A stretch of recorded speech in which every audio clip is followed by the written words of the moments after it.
Bienvenidos a nuestra emisión de las 7 de la noche. Estas son las 3 noticias que mueven la agenda informativa. La primera, conocimos en primicia el informe de la Federación Nacional de Departamentos enviado al ministro de Defensa, diciéndole que en este momento los grupos armados tienen un control social y territorial en varias regiones y le piden atender con urgencia las denuncias por violencia e inseguridad. Reportan 427 acciones armadas en los últimos meses. La segunda, los videos que muestran cómo operaba integrantes de la banda criminal El Tren de Aragua en Bogotá. Las autoridades descubrieron que en un bar de Chapinero asesinaban a sus víctimas y después las desaparecían. Los operativos continúan. Y la tercera, los impactantes testimonios de los colombianos Héctor Abad y Sergio Jaramillo tras resultar heridos en el bombardeo en un restaurante de Ucrania. Dicen que sobrevivieron de milagro y que en las próximas horas llegarán al país. Es muy grave la situación que se vive en varias regiones del país por cuenta de las acciones violentas de grupos ilegales que han aumentado en las últimas semanas. Andrea. Joana, conocimos en primicia un informe enviado por la Federación Nacional de Departamentos al Ministerio de Defensa, advirtiendo por el aumento de los hechos violentos. Piden acciones concretas. Es alarmante lo que está pasando. El accionar de los grupos ilegales tiene muy preocupado a los gobernadores. Noticias RCN conoció este informe que fue enviado al Ministerio de Defensa, donde alertan que están enfrentando un control social y territorial de los grupos armados en algunos territorios. El avance de las diferentes estructuras armadas ilegales y su actuar delictivo han limitado la capacidad de acción de los gobernantes locales. Las cifras que revelan hablan por sí solas. En solo 6 meses reportan 420 acciones armadas y 207 amedrentamientos. El 51% de estos hechos violentos se concentran en los departamentos de Cauca, Antioquia, Norte de Santander y Valle del Cauca. Sin embargo, en los departamentos de Sucre, Atlántico, Magdalena, Huila, Santander y Bolívar, el número de hechos de violencia ha incrementado en más del 350%. Este tablero territorial evidenciaría la complejidad extrema y alta de las regiones. Solo en la región Caribe reportan 43 amenazas contra líderes políticos, 33 secuestros y 31 homicidios. Y en Antioquia la presencia estaría liderada por el Clan del Golfo. Y bajando unos kilómetros, llegando al litoral Pacífico, las disputas de los grupos ilegales suman 42 secuestros y 26 crímenes. El Clan del Golfo tiene en nuestro territorio extorsionados a los alcaldes, a los gerentes de los hospitales, a los contratistas del Estado y también a los candidatos. Otro campanazo de alerta es el disparo de cultivos ilícitos, extorsión, secuestro y el desplazamiento. Lo relacionan directamente con la financiación de los grupos ilegales. Reclaman acciones contundentes. Presentaron una larga lista de propuestas, entre ellas la presencia del Estado, un presupuesto para fortalecer la seguridad y capacidades de inteligencia para el lavado de activos, narcotráfico y criminalidad.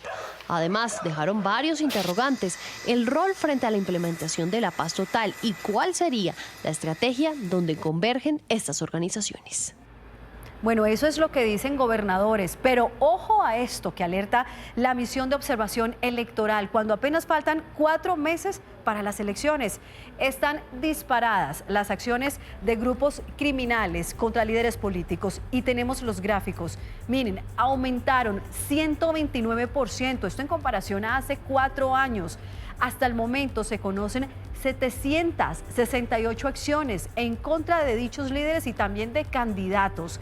El informe habla de la presencia de las disidencias de las FARC, que aumentó en un 153%, mientras que la del ELN en un 34%. Esto dice la MOE.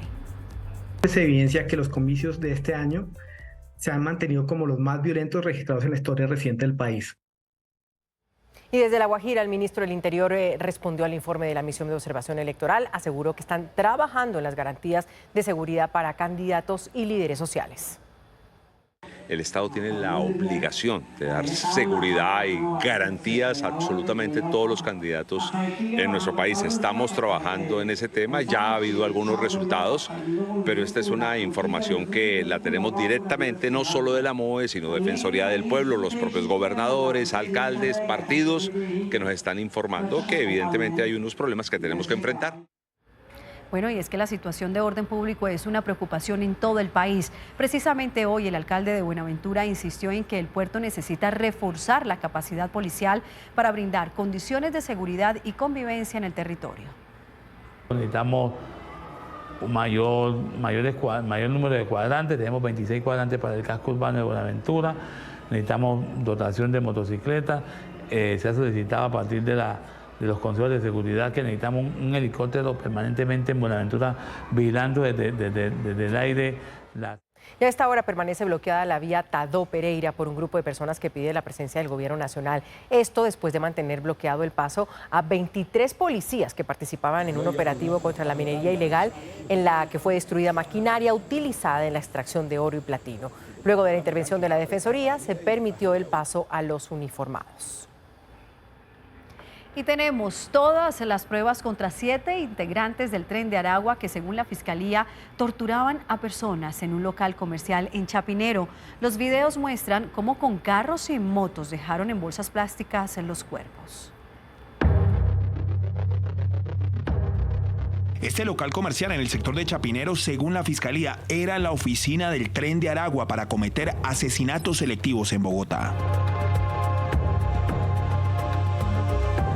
Mediante un trabajo técnico y científico liderado por el director del CTI Bogotá, Carlos López, un grupo de agentes descifraron el modus operandi de estos criminales, que buscaban no dejar rastros de sus asesinatos y de los llamados embolsados. Utilizaban varios vehículos como este color gris, motocicletas, todo esto para dejar en bolsas de basura cuerpos de personas que fueron torturadas según la Fiscalía. En pantalla ven la avenida Caracas y el vehículo color gris que sale por una calle. Ahí, según la investigación, llevaban los restos de un cuerpo que había sido torturado hace pocas horas. Está siendo monitoreado por cámaras de seguridad minuto a minuto en su recorrido. Por ejemplo, en la entrada del establecimiento existían rastros de sangre que fueron detectados con reactivos químicos y que ustedes ven en sus pantallas como color morado. En todo el allanamiento conocido en primicia por Noticias RCN se pudo establecer que estas 7 personas fueron los responsables de los conocidos embolsados como presuntos responsables de asesinatos selectivos, tráfico de estupefacientes y otras actividades ilícitas ocurridas durante el último año en Bogotá. Los 7 capturados fueron enviados a la cárcel por orden de un juez. 7 y 8. La Guardia Costera de Estados Unidos recuperó posibles restos humanos cerca de los escombros del submarino Titán, que implosionó con 5 personas a bordo cerca de los restos del Titanic. Las piezas del sumergible llegaron a Canadá para ser analizadas. Además de las piezas del Titán recuperadas del fondo del Atlántico Norte, fueron hallados posibles restos humanos cerca de donde implosionó el submarino. Los profesionales médicos de Estados Unidos llevarán a cabo un análisis formal de los posibles restos humanos que han sido cuidadosamente recuperados entre los escombros en el lugar del incidente. La Guardia Costera reveló la información justo cuando las enormes piezas del sumergible llegaron al muelle canadiense de San Juan de Terranova. La evidencia proporcionará a los investigadores de varias jurisdicciones internacionales información crítica sobre la causa de esta tragedia. Parte por parte fueron sacadas del barco encargado de completar con éxito la misión. La proa está casi intacta, pero la pieza de vidrio por donde los expedicionarios verían al Titanic no fue encontrada.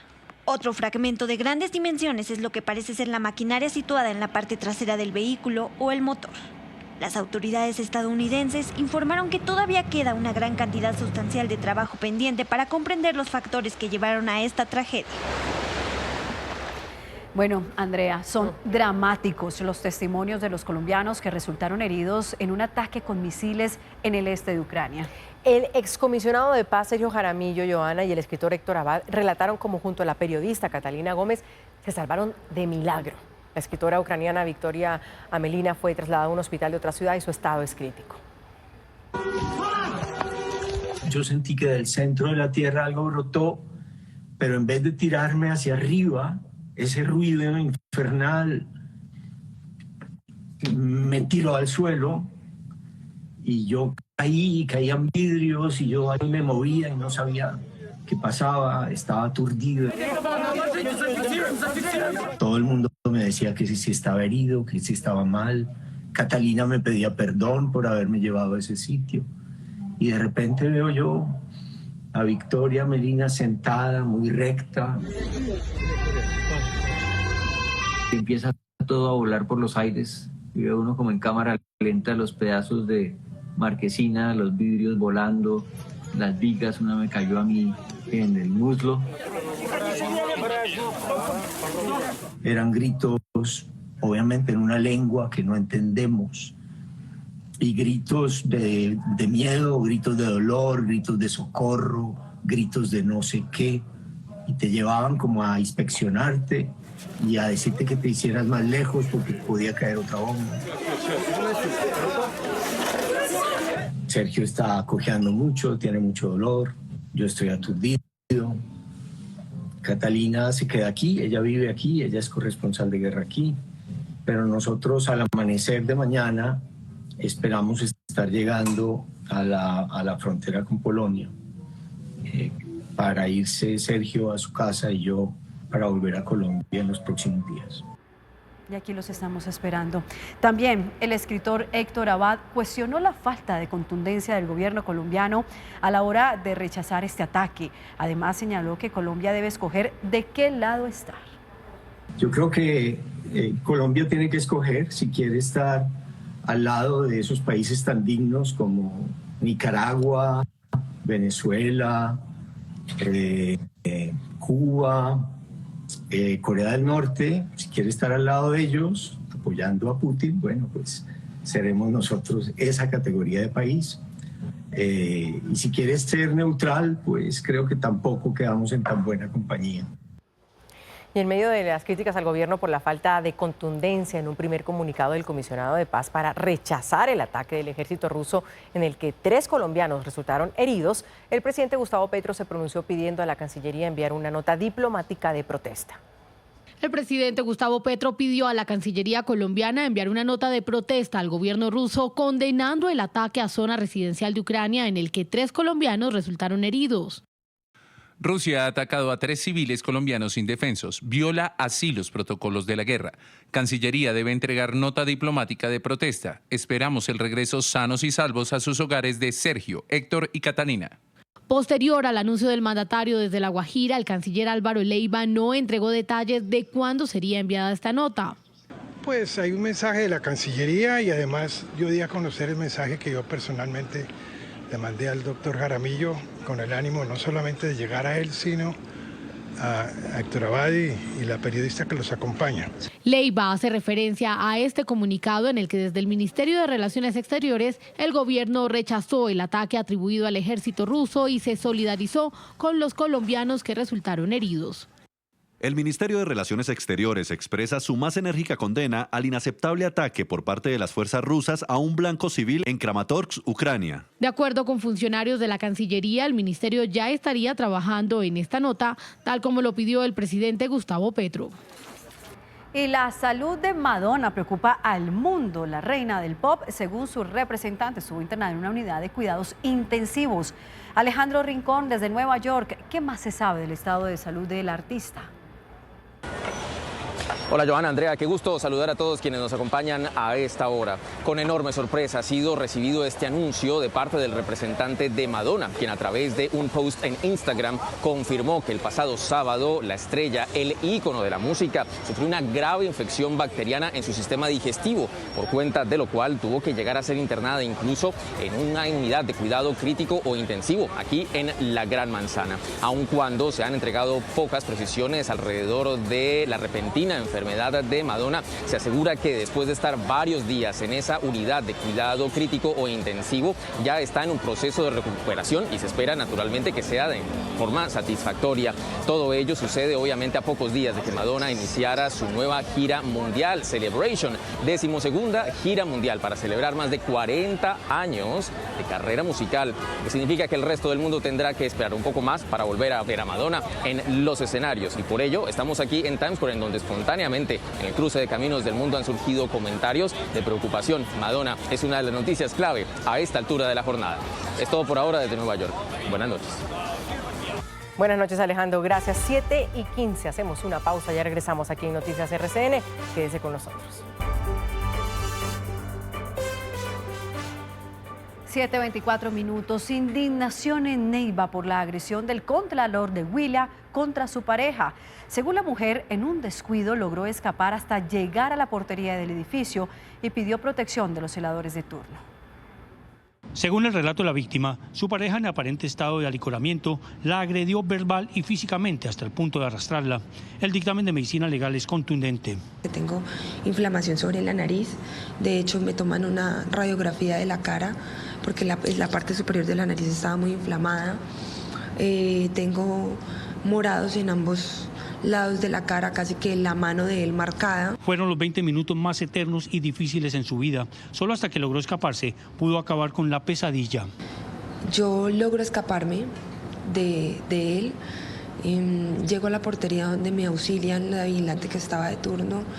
Ellos llaman a la policía. La denuncia ya está en la fiscalía. Mañana se cumplirá una audiencia de conciliación en el búnker de la fiscalía. El silencio es cómplice del agresor y las agresiones, cuando hay silencio de por medio, siempre terminan siendo más fuertes. El señalado agresor es el actual contralor del Huila. Por ahora advirtió que no dará declaraciones hasta que la justicia se pronuncie. Y la venta ilegal de animales silvestres pues no da tregua. En Córdoba, una red de traficantes tenía a un jaguar encadenado para venderlo. La policía de Carabineros rescató al felino y también a varios monos, tucanes, loros y ardillas. 9 personas fueron capturadas. Encadenado a la orilla de la carretera en un corredor vial en Córdoba, una red de tráfico de animales silvestres mantuvo a este jaguar. Según investigadores de Policía Carabineros, lo drogaban para poderlo controlar e intentar venderlo. Las autoridades lograron rescatarlo. Se ha podido identificar que los delincuentes que realizan esta actividad ilícita se organizan en redes de traficantes, generalmente conformada por grupos de familiares o allegados liderados siempre por un cabecilla. La venta generalmente la hacen en la vía. Para someter a las especies las bañan con agua fría y en el caso de las aves les amarran con cuerdas las patas. Incluso les pintan el plumaje para que parezcan de otras especies y así lograr un mayor valor. Los reptiles, las aves y los mamíferos son los grupos más afectados por el tráfico ilegal en el país. En varias veredas del departamento consiguieron incautar un total de 160 aves de diversas especies, entre tucanes, loros, cotorras, pericos, guacamayas, monos tití cabeza blanca y una ardilla. 9 personas fueron capturadas y puestas a disposición de las autoridades por el tráfico ilegal de fauna silvestre. Y Bogotá tiene mucho que contar. Hoy les presentamos la historia de Gina, una de las 36.000 estudiantes beneficiadas con el programa Jóvenes a la U, que entrega el 100% de la matrícula universitaria y un apoyo económico semestral.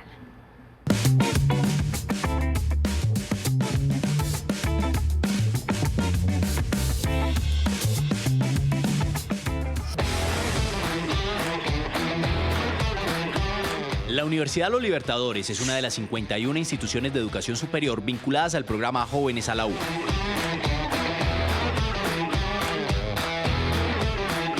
Un programa que ya ha beneficiado a 36.000 estudiantes con el valor total de la carrera y un apoyo económico semestral para su manutención. En Bogotá dejamos el legado de que somos capaces de marcar la diferencia y de que juntos podemos construir un mundo lleno de oportunidades. El 80% de ellos son graduados de colegios distritales y Gina es una de ellas.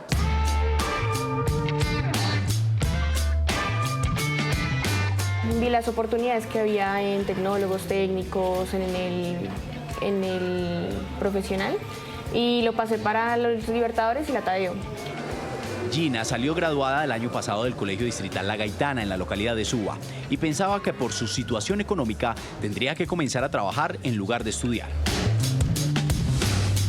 Yo lo veía más que todo imposible porque yo decía, bueno, me va a tocar trabajar primero, ahorrar y así empezar a pagar una carrera universitaria.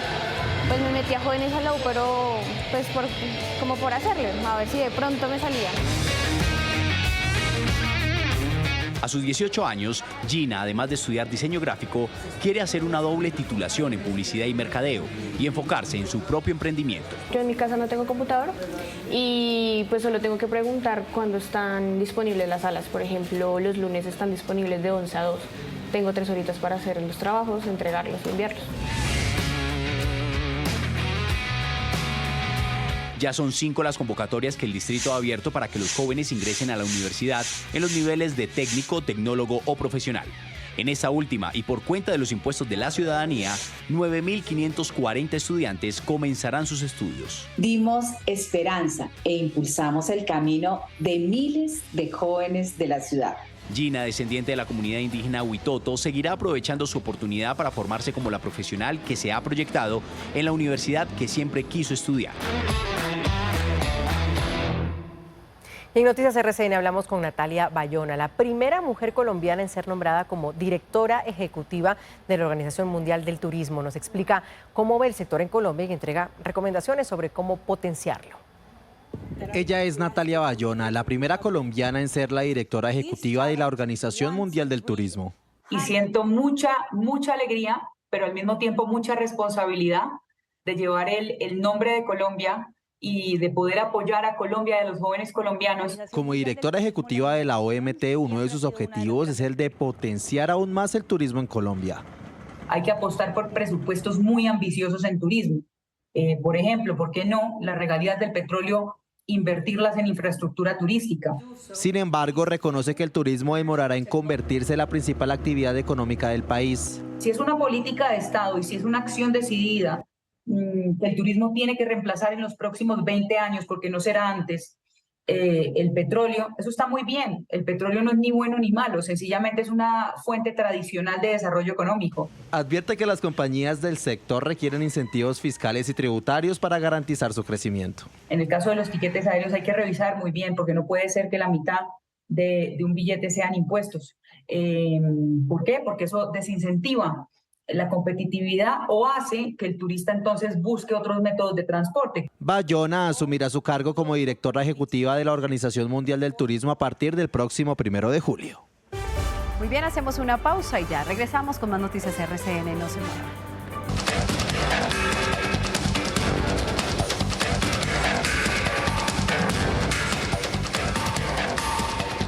Hola, bienvenidos al termómetro. Le medimos la temperatura al ambiente político y se la regulamos al poder. Arrancamos con el pulso en el Congreso por las mesas directivas. Es que generalmente a estas alturas ya se sabe quién va a llegar a las presidencias de Cámara y Senado, pero la legislatura pasada cerró con los ánimos tan caldeados que los partidos decidieron tomar un respiro y aplazar la discusión, pero no por mucho.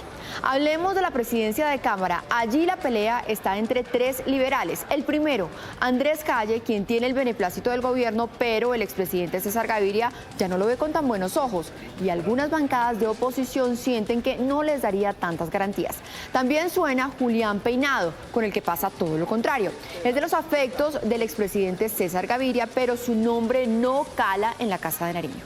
El que entra en la tercería es Carlos Ardila, que anda por la vía del medio, ni tan gobiernista ni tan antipetrista, literal, una disputa al rojo vivo. Sigamos en el Congreso porque las accidentadas sesiones de la Comisión Séptima, donde se hundió la reforma laboral, ya tienen secuelas, pilas. El termómetro supo que ya fueron admitidas 3 tutelas contra Ahmed Escaf y la mesa directiva. La primera, la del representante de Cambio Radical Jairo Cristo, quien asegura que fue irregular la votación de los impedimentos. Por la misma razón le acaban de aceptar la tutela al representante liberal Hugo Archila. Y la última, la del representante de la U, Víctor Manuel Salcedo, quien alega le violaron sus derechos porque le impidieron participar en la discusión y presentar su ponencia alternativa de reforma laboral. Y ahora nos vamos a La Guajira y a la posesión de Francia Márquez como ministra de la Igualdad, que no va a ser mañana. Es que, ojo, se les había olvidado un pequeño detalle: publicar la hoja de vida, algo que parece de forma, pero jurídicamente es obligatorio. Para resolver el tema logístico, decidieron convertir el evento de mañana en un acto simbólico en el que se presentarán los decretos que reglamentan el funcionamiento del ministerio. Tampoco están listos los viceministros, que son los que más adelante definirán dónde operará territorialmente este ministerio. Mejor dicho, vamos lento y por partes, o vamos y volvemos. Es que, ojo a este otro dato: el presidente, que está despachando en La Guajira, decidió que desde hoy no se quedará ya en las noches, sino que viene a dormir a Bogotá para regresar al día siguiente, y así hasta el sábado. Cuando suba o cuando baje la temperatura, acá estaremos con el termómetro político. Nos vemos mañana. Nos vemos mañana, Mari. Aquí en Noticias RCN elegimos creer. Esta es una historia de lucha, de esfuerzo, de dedicación para cumplir metas. Vendiendo, ojo, chanclas en la universidad. Así empezó la empresaria Mercedes Campuzano cuando tenía 19 años. Casi 2 décadas después, Andrea cuenta con 12 tiendas en el país, generando 1000 puestos de trabajo entre directos e indirectos. Ahora el objetivo está en el mercado internacional. En RCN hablan las empresas.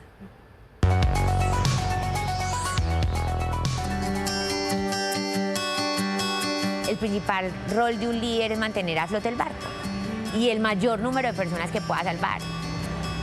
Fue muy doloroso. yo me sentía absolutamente responsable de todos y cada uno de ellos, era de verdad. Y yo decía, yo tengo que salir adelante de esto, lo voy a sacar adelante. Yo de esta crisis hice una oportunidad.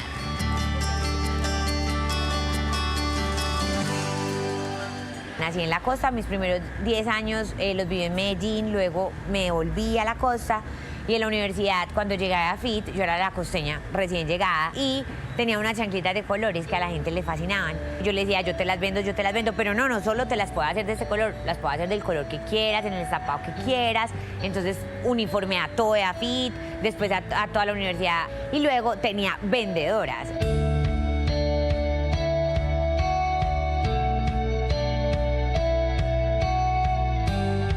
Yo estaba como en el segundo o en el tercer semestre y esto se convirtió ya en un negocio más consolidado cuando yo hice la práctica en ISA. Pero allá me cambiaron las clientas, entonces como que todas muy lindas sus chanclas y todo, Merce, pero ¿qué más tienes? Porque pues no podemos venir de chancla a ISA a trabajar. Y yo les decía, bueno, ¿y qué, como que quieres? Y me decían, no, unos taconcitos cerrados, unas baletas. Yo decía, también te los tengo. Y a los 10 días más o menos llegué con ese producto desarrollado para ellas. Y cuando ya salí de la práctica, yo dije, definitivamente, o sea, necesito un lugar. ¿Tú te acuerdas del BlackBerry? Entonces era, dame tu pin. Y así era que yo vendía. Pero realmente eso no era sostenible y no me iba a poder graduar ni siquiera. Entonces yo dije, no voy a abrir una tienda, pero pues era una niña, nadie creyó en mí, era como, ¿tú quién eres? ¿Cómo te llamas? Esas chanclitas, esos zapaticos, no conseguí como codeudores, entonces no pude acceder a ese local en centro comercial, que era mi sueño. Entonces en esa época estaba súper posicionado un sector acá en la 10 y allá abrí la primera tienda, era de 12 metros cuadrados. Ahora es que soy consciente que eso ni siquiera es un tamaño comercial, o sea, 12 metros del tamaño de un vestier, de un baño, o sea, eso no tiene tamaño de tienda. Pues yo me metí ahí, era la bodega de otro almacén. Al principio, hasta los zapatos, uno era más grande que otro. Y así todos se vendían. Y era súper charro porque por toda la tienda, o sea, éramos 3, era Martica, dos niñas asesoras y yo. Y éramos las 3 repitiendo como unas locas, tranquilas, eso con cremita LC. Entonces la gente decía, ay no, pero yo siento un pie más grande que otro. No, lo que pasa es que todas tenemos un pie más grande. Ay no, qué pena. Entonces yo me acuerdo de eso, pero todavía tenemos clientas de esa época. Eso fue en agosto. Y fue tan exitoso que en diciembre pude abrir en el Tesoro, que era mi sueño. Me empezaron a ofrecer otros locales en otras partes, en otras ciudades, y empecé a abrir Montería, Barranquilla, Bogotá, en Santa Fe. Mercedes Campuzano llegó a tener 27 tiendas en todo el país, sobre todo en las principales ciudades, Bogotá, Medellín, Barranquilla, Cartagena, Sincelejo y Valledupar. Pero llegó la pandemia. Ninguno de nosotros esperaba eso que nos pasó. Soy mamá de 2 niñas que en este momento tienen 14 y 12 años. Elena, la mayor, me dijo, mamá, en el peor de los casos, si lo pierdes todo, vuelve y empiezas. Y no vas a empezar desde cero. Porque cuando empezaste de cero con unas chanclas en la mano. Ahora no. Y tienes el conocimiento y la experiencia. Y tienes tu marca. Y así lo pierdas todo, no vas a perder eso. Eso nadie te lo va a quitar. Y María me decía, tú siempre nos has enseñado la fe y creer en Dios. Mamá, si tú nos dices que Dios nunca nos va a abandonar, ¿cómo te va a abandonar en la mitad de esto si nunca te ha dejado y te ha traído hasta acá? O sea, como con 2 niñas diciéndome en la casa, yo iba, o sea, todos los días me levantaba más fuerte, más rápida, más inteligente, más eficiente.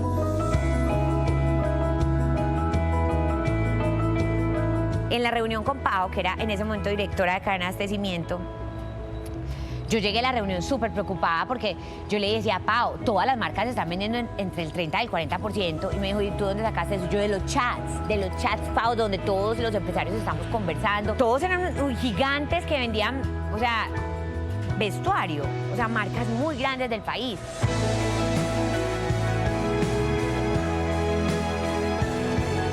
Yo una enana, igualada, zapatera, comparando mi porcentaje de ventas con el de ellos, o sea... Es verdad, Pau me dijo, Merce, no, Y lo que yo concluí de la reunión, yo le dije, ¿sabes qué, Pau? Vamos a hacer ropa. Casi le da un infarto porque me dijo, Mercedes, o sea, en verdad, y ya lo hablaste con la Junta, y yo no nos van a responder, o sea, no hay tiempo. Diseñé, produje, hice el lanzamiento digital, todo.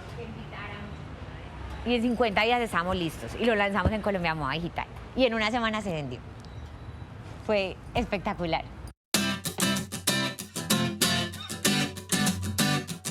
Y desde ahí no hemos parado de sacar colecciones de ropa. Y hoy pesa casi la mitad de mi negocio. Nos proyectamos ahora muy fuerte hacia el mercado internacional. Y es la ropa la que nos ha permitido hacer eso. Estamos abriendo mercados en el Caribe, República Dominicana, por ejemplo, Curazao, bueno, en todas estas islas, también Costa Rica, El Salvador, Panamá, Perú. Mercedes, usted nos ha contado aquí en Hablan las Empresas que su mayor reto fue la pandemia y de esa crisis salió transformada. ¿Cuál es el mensaje que usted le da a los emprendedores y a los empresarios? Que empiecen con lo que tengan y donde estén. Porque hecho es mejor que perfecto. Muchas veces nos quedamos pensando y se nos pasa el tiempo y nunca lo hacemos. Número uno. Y número dos, que siempre los empresarios hacemos parte de la solución, nunca del problema. De verdad nos llena de orgullo, una gran empresaria y que le siga yendo tan bien como está hasta ahora. Qué linda historia. Nos despedimos, hasta aquí nuestra emisión de las 7 de la noche. Ustedes, gracias por habernos acompañado. Ya llegan MasterChef Celebrity, Ana de Nadie, Correo de Inocentes, la última emisión de Noticias RCN. Excelente noche para todos. Chao.